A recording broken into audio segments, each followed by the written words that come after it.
तुम्हारा हट तो जाओ। श्रीमान, मेरा नाम एलन के नंबर 349 महमूद हुसैन लश्कर। मेरा हौद कुछ इस प्रकार का है। मेरा एलएमजी का हौद कुछ इस प्रकार का है।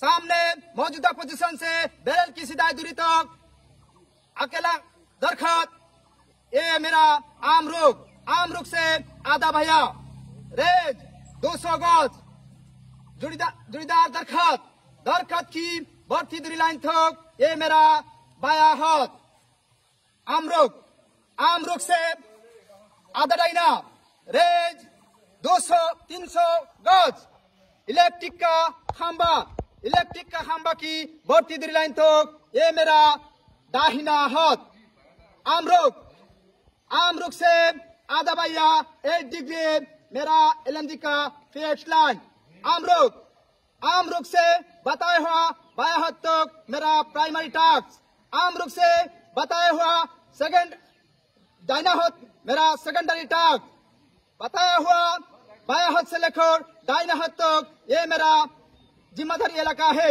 अगर इस इलाका के अंदर में अचानक कोई दुश्मन निकल आए तो अपना कमांडर का हुक्म लेते हुए फायर डालूंगा और बर्बाद करूंगा।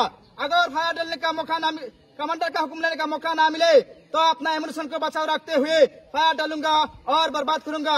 अभी मैं देखमाल पोजीशन में हूँ। श्रीमान।